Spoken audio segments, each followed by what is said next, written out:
बर' रावजों सुंद' सल' लिरना साहित्य एकाडेमि बान्था मोननो हादों नन्देस्वर दैमारि बिथाङा।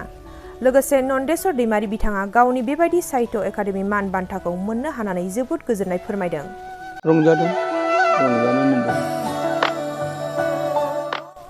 बे समाव बर' हारिनि थाखाय गोबां गोजोनथाव खौरां। साहित्य एकाडेमि बान्था मोनगिरि नन्देस्वर दैमारि बिथाङा भारत हादरनि राष्ट्रपतिनिफ्राय साहित्य एकाडेमि बान्था मोननो थाखाय सायख'जाबाय।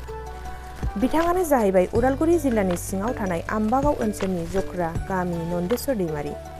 बिथाङा उन्दै समनिफ्रायनो गोबां खन्थाइ सुंद' सल' लिरै लिरै बर' हारियाव गोबां बिहोमा होबोदों। बेबायदिनो जिउ सफरनि दाखोन मुंनि सुंद' सल' लिरनानै भारत हादरनि राष्ट्रपतिनिफ्राय साहित्य एकाडेमि बान्था होनो फोसावबाय। मख'जाथावदि लिरगिरि जानानै जिउआव मा राहा लामा खालामनो हाया आरो रांखावरियाव माबोरै गोग्लैसोनानै थानो गोनां जायो बेखौ लानानैबो दुखु फोरमायो साहित्य एकाडेमि बान्था मोनगिरि नन्देस्वर दैमारि बिथाङा। लोगोसे दैमारि बिथाङा फोरमायबावदि रांखावरिनि आंखालनि थाखायबो गोबां लेखा दिहुननो गोनांब्लाबो दिहुननो हानाय जायाखै होननानै फोरमायो खौरांगिरिनि गेजेरजों। बे समाव फिन फोरमायबावदि उदालगुरि जिल्ला आम्बागाव जख्रा गामिनि नन्देस्वर दैमारि बिथाङा हादोरनिफ्राय साहित्य एकाडेमि बान्था मोननो थाखाय सायख'जाबाय। साहित्य एकाडेमि बान्था होननानैथ' बुंला आं, बेथ' मोनसे जेनेबा जोंनि थाखाय मोनसे स्वीकृति बा गनायथि आरो बे बर' हारिनि थाखाय मोनसे गोग्गाथाव खौरां बेखौलाय जों होनगोन। मानो होनोब्ला बर' रावा मोनसे समाव दवानसो होनजाबायमोन ना, आरो बर' बिजोंजों फरायनो हानाय बिदि खुनु बेबस्था गैलामोन। स्कुल कलेज गासिबो जों गुबुन बिजोंजों फरायोमोन। थ' बर' रावा गोमानायनि लामायाव थांबायमोन। ओमफ्राय फैयै फैयै जोङो मोनसे समाव बर' थुनलाइ आफादनि गेजेरजों बर' रावखौ स्कुलाव थिसनबाय, फरायसालि गायसनबाय, बर' बिजों गायसनबाय। बर' रावखौ जोङो थुनलाइ हिसाबै महर होनो थाखाय नाजाबाय बर' साहित्य सभायाव। फैयै फैयै दा नैबे समाव जों 2003 जिहेथु एकर्ड खालामनो मोनदों बर' हारिया भारत सरकार, आसाम सरकार आरो BLT। बे एकर्डनि गेजेरजों जोङो बर' रावखौ भारत संबिजितनि 8th सिडुलाव जुदि सोनो हाबाय। थिसननो हानाया बिराद गिदिर मोनसे जोंनि एचिभमेन्ट, बियो बिराद गिदिर मोनसे जोंनि रंजाथाव बाथ्रा। थ' बर' रावा जेथियानोखि 8th सिडुलाव हाबबाय, भारतीय भाषा जिमानखि दं, जेसेबां दङ, दा गासै 22टा भाषा बे 8th सिडुलाव हाबनाय दङ। बेनि गेजेराव बर' रावाबो जाबाय। अबयसे इंलिस आरो माबा दंबायो, बे बेलेग खौरां। दा अब्लाबो जोङो बर' रावा जेब्लानाखि 8th सिडुलाव हाबबाय, हाबनायनि उनाव जोंहा दायित्य बहुद दङमोन, दङ, दाबो दङ, जे रावखौ जों माहायबाबो जौगाहोनांगोन।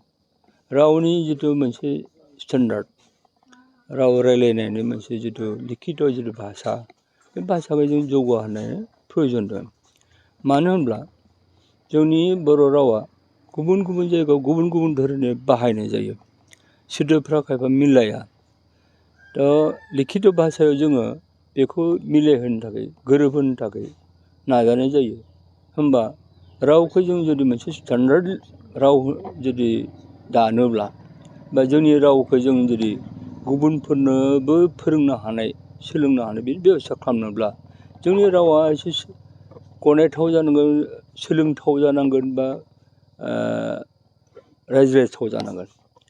बे रायज्लायथाव नङाब्ला, बा जोंनि रावा जुदि स्टेन्डार्ड नङाबा, गुबुना बेखौ एसेबो गुरुत्त' होनाय नङा। ओंखायनो आरो बेल' नङा, जोंनि रावखौ जौगाहोनाय लोगो लोगो, दा लिखित भाषा जानाय लोगो लोगो जों जेब्ला स्कुलाव बेखौ बाहायबाय, होमबाना जोंनि रावफोरा गुबुन गुबुनब्लाबो बै समाव, दायो खिन्थु दायो जोङो रोखोमसे खालामनायनि लामाखौ मोनबाय। दा बे समाव जे बिजाबाथ' जिउ सफरनि दाखोन, जिउ सफरनि दाखोन। बेनि ओंथिया सार?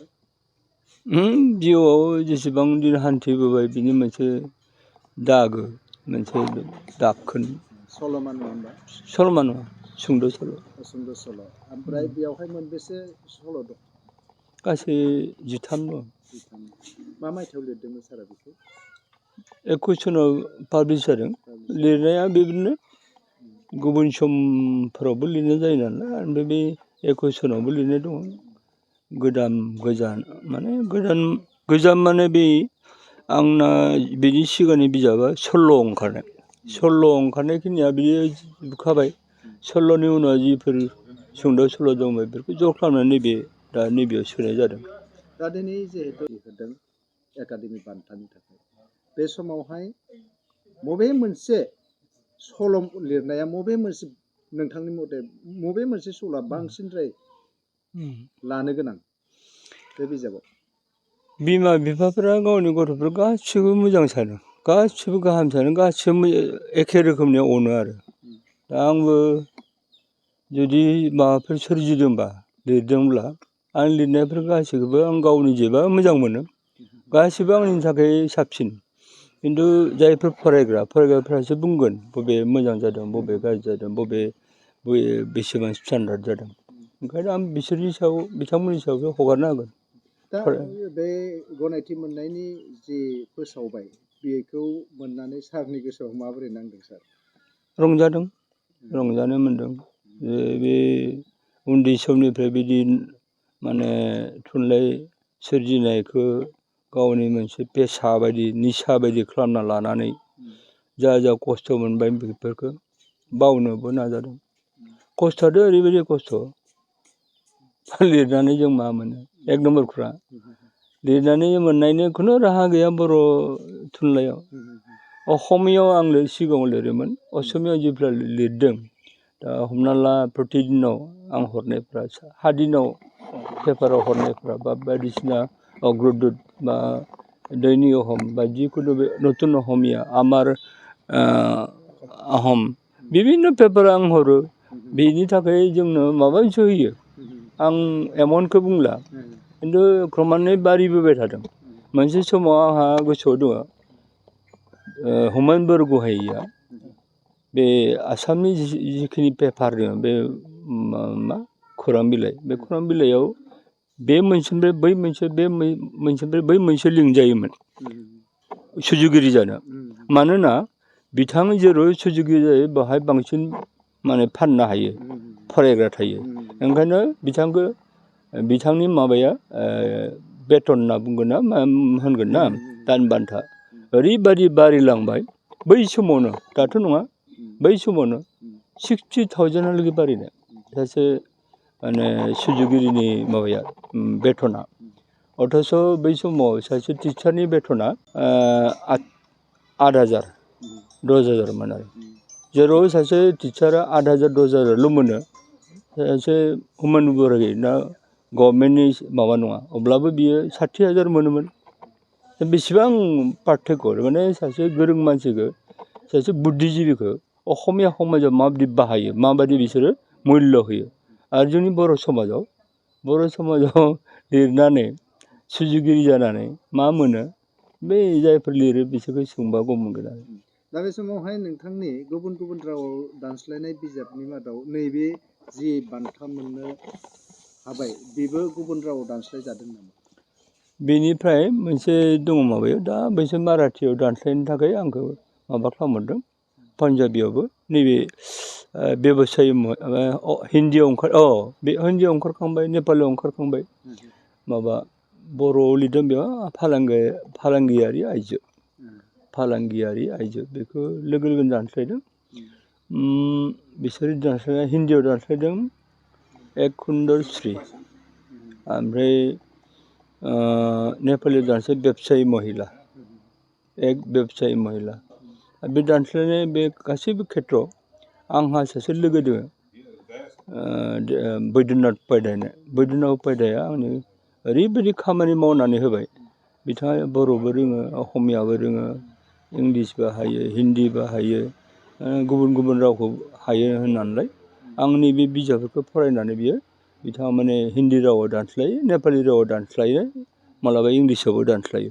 लोगो लोगोनो गुबुन जायफोर माबा भाषानि, जेनेबा माराठीयानो हक, कान्नाड़ानो हक, जिखुनु पान्जाबी डग्रि बिथांमोनाबो बेखौ फरायनानैनो गावबा गाव भाषायाव बिसोर दानस्लायदों दानस्लायनो थाखाय बिथांमोना आंनिसिम पारमिसन बिहरो आं बेफोरखौनो सानदों आरो बिराद मोजां मोनसे आंनि थाखाय रंजाथाव बाथ्रा गोग्गाथाव बाथ्रा थुनलाइनि बाख्रिया नोंथांनिया मोनसे थुनलाइनि बाख्रिखौ आरोबाव आगानसे दावगाहोबोबाय बे समाव सेंग्रा सिख्ला लाइमोन बिथांमोननिसिम सारा मा साजेसन हरगोन मा मेसेज हरगोन सार बिथांमोनखौ थोंजोङै बुंब्ला एसे गाज्रि जायो मानोना बिथांमोननो जिथु दानि नांगौ बे नांगौफोरखौ जोङो जिहेतु जोंनि समाजानो बिथांमोनखौ माबानो हायाखै फोलोमनो हायाखै सुफुंनो हायाखै बा बिथांमोनखौ जों जुदि सुफुंनो हायाबा बिथांमोनखौ बोरै जों थुलुंगा होनो बा लिरनो जों बोरै बिथांमोनखौ तागिदा होनो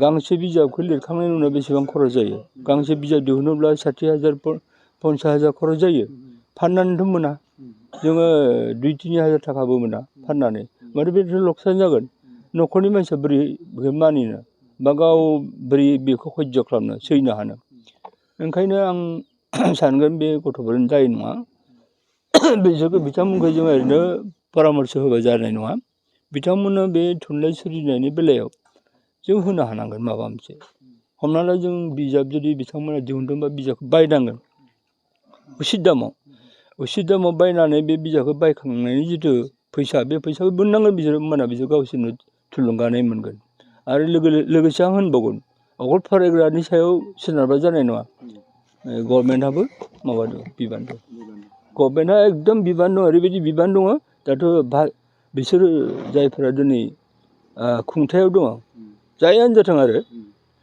जोंनि आन्दलनानो मा जोंनि आन्दलना भाषा कला संस्कृति रैखा खालामनाय भाषा कला संस्कृति रैखा खालामनाय बिथा रैखा खालामनाय हा रैखा खालामनाय बेखिनिखौ खालामनो थाङोबा भाषा कला संस्कृति रैखा खालामनोब्ला जों भाषा कला संस्कृति रैखा खालामनाय बेसेबां फैसा जों बाहायदों बेखौ जों साननो गोनां ओंखायनो आं होनगोन गभर्नमेन्टआ बे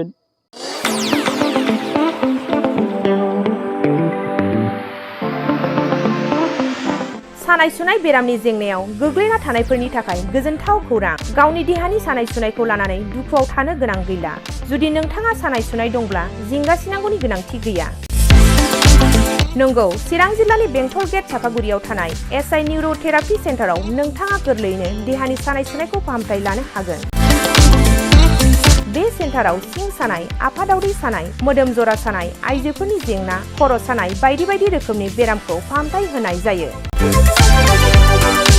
बे एसआइ निउर'थेरापि सेन्टाराव बेरामिया थानानै फाहामथाय लानो हानायनिबो सुबिदा दङ नोंथाङा एसआइ निउर'थेरापि सेन्टाराव फाहामथाय लानो गोसो दंब्ला नैबे जानबुं नम्बर 7620160459 नङाब्ला 9476977956 आव थोंजों सुलाद लानो हागोन